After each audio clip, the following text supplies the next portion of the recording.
প্রশ্নটা পড়ে আমার কাছে বেশ খারাপ লেগেছে বা ভেবেছি যে এখানে 100-150 প্রশ্ন আছে, যদি 10টা প্রশ্ন উত্তরও দেই তাহলে এই বোনটার প্রশ্নের উত্তরটা দেব। আমি একজন মেডিকেল ছাত্রী, খুবই সাধারণ, সব দিক থেকেই পড়াশোনা, টাকা পয়সা, বিশেষ করে চেহারা ডার্ক শ্যামলা, মাঝারি হাইট ধরনের। আমার চেহারা নিয়ে আমার কোনো ক্ষোভ নাই, কিন্তু যেহেতু বিয়ের সময় হয়েছে আমার আম্মু আমার চেহারা নিয়ে বেশ হীনম্মন্যতায় ভোগেন।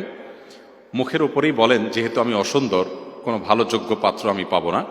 আমার কোনো প্রশ্ন নাই, তবে যদি কোনো কিছু আমার মায়ের উদ্দেশ্যে বলতেন যাতে তিনি আল্লাহর উপর সম্পূর্ণ ভরসা রেখে তারপর আমার বিয়ের জন্য ছেলে খোঁজেন।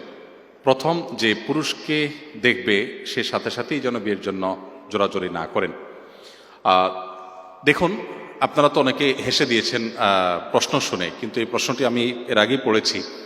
প্রশ্নটা পড়ে আমার কাছে বেশ খারাপ লেগেছে বা ভেবেছি যে এখানে 100-150 প্রশ্ন আছে, যদি 10টা প্রশ্ন উত্তরও দিই তাহলে এই বোনটার প্রশ্নের উত্তরটা দেব। কারণ এই বোন এ আশা করে প্রশ্ন করেছেন যে আমি হয়তো এই প্রশ্নের উত্তরে কিছু কথা বলবো যেগুলো তার মাকে তিনি শোনাবেন, হয়তো তার যে অশান্তি, তার দুঃখ, তার কষ্ট, তার ফ্যামিলিতে যে তার প্রতি টর্চার হচ্ছে, মেন্টাল টর্চার, সেটা হয়তো কিছুটা কমবে। দেখুন, দুর্ভাগ্য আমাদের, আমরা অনেকে নিজেকে মুসলমান দাবি করি অথচ আমাদের আচার আচরণে আমরা মুসলমান নই। আমাদের প্রিয় নবী সাল্লাল্লাহু আলাইহি সাল্লামের সবচেয়ে কাছের, সবচেয়ে ভালোবাসার, সবচেয়ে আপন মানুষগুলোর মধ্যে থেকে একজন ছিলেন বেলাল রাদিয়াল্লাহু তাআলা আনহু। বেলাল রাদিয়াল্লাহু তাআলা আনহু কিন্তু একসময় কৃতদাস ছিলেন, আবার গায়ের রং ছিল কুচকুচে কালো, নিগ্রো। আবার তিনি কিন্তু আরবের মানুষ ছিলেন না, বাহির থেকে আসা মানুষ ছিলেন। এতগুলো তখনকার আরব, বিশেষ করে ইসলাম পূর্ব আরবের মানুষের মধ্যে যে মানুষের প্রতি ঘৃণা প্রকাশের যে কারণগুলো আছে তার সবগুলো কারণ বিদ্যমান।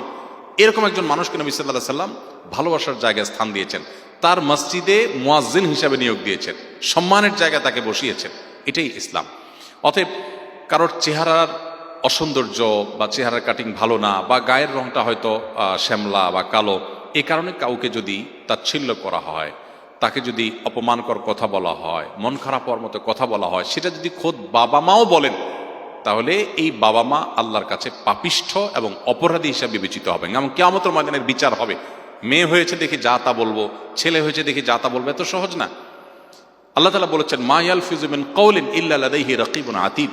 মানুষের দুই ঠোঁট দিয়ে যা কিছু উচ্চারণ করে সে সবকিছু সংরক্ষণ করা হয়। হয় নেকামলের পাল্লা উঠবে আর না হলে বদামলের পাল্লা উঠবে। আল্লাহর কাছে জবাবদিহি করতেই হবে যদি আপনার মুখের কোনো কথা দিয়ে কাউকে কষ্ট দিয়ে থাকেন। এজন্য কাউকে তাচ্ছিল্য করা এটা এত জঘন্য বিষয়, কারো সম্পর্কে বাজে মন্তব্য করলেন, এত জঘন্য বিষয়। আল্লাহ বলেছেন, তাহসাবুনাহু হাইয়িনা ওয়া হুয়া ইনদাল্লাহি আযীম। আল্লাহ কোরআনে বলেছেন, তোমরা এই জাতীয় বিষয়গুলোকে খুব তুচ্ছ মনে করো, যে একটু কি হলো আর এটুকু বললাম, অথচ এটা আল্লাহর কাছে মহা অপরাধ, জঘন্য অপরাধ। মনে রাখবেন, অনেক বাবা মা আছেন সন্তানদের প্রতি ভালোবাসার জায়গা থেকেই এ ধরনের তুচ্ছ তাচ্ছিল্য সন্তানদেরকে করেন। মোটেই জায়েজ নেই, মোটেই জায়েজ নেই। বাবা মা হিসাবে সন্তানকে আরো বেশি সান্ত্বনা দিবেন, তাকে আরো বেশি সাহস যোগাবেন এবং আল্লাহর প্রতি ভরসা রাখবেন। ইমানদার কখনো আল্লাহর প্রতি নিরাশ হয় না। আমি এই বোনকে বলতে চাই, আপনার মায়ের এই কথায় আপনি মনক্ষুণ্ণ না হয়ে এটি আল্লাহর পক্ষ থেকে পরীক্ষা হিসাবে আপনি গ্রহণ করেন। মনে রাখবেন, পার্থিব জীবনটাই যদি সবকিছু হতো তাহলে তো আর আমাদের পাওয়ার কোনো জায়গা ছিল না। কিন্তু অ্যাজ এ মুসলিম আমরা মনে করি যে পার্থিব জায়গাটাই সবকিছু নয়, আমার আসল জগৎ রয়েছে মৃত্যুর পর, অনন্তকাল, আখিরাতের জগৎ। সো দুনিয়ার এই জগতে যদি আমি অপমানিত হই, লাঞ্ছিত হই, আমাকে যদি হীনম্মন্যতা ভুক্ত হয়, আমাকে যদি মানুষ ইগনোর করে, আমাকে যদি কেউ পাত্তা না দেয়, সমাজে আমার কোনো গুরুত্ব না থাকে, কিচ্ছু আসা যায় না। আমার যদি জান্নাতটা হয়ে যায়, নিজের অনন্তকালের সুখের ঠিকানা হয়ে যায়।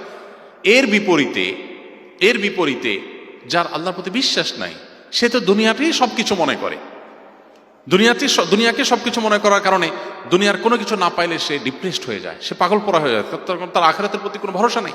অতএব আমি আপনাকে বলবো, আল্লাহর প্রতি ভরসা রাখেন এবং সবর করুন। এবং শেষে আপনার মাকে আমি বলতে চাই যে আল্লাহকে ভয় করবেন। সন্তানের আল্লাহ প্রদত্ত কোনো কিছুর কারণে সন্তানকে তুচ্ছ তাচ্ছিল্য করলে, তার মন খারাপ হওয়ার মতো কথা বললে, এটা নিজের ঈমানের দুর্বলতার প্রকাশ এবং কবিরা গুনাহ। আল্লাহর কাছে কিয়ামতের ময়দানে জবাবদিহি করতে হবে এবং এর জন্য শাস্তি পেতে হতে পারে। এজন্য আল্লাহকে ভয় করবেন।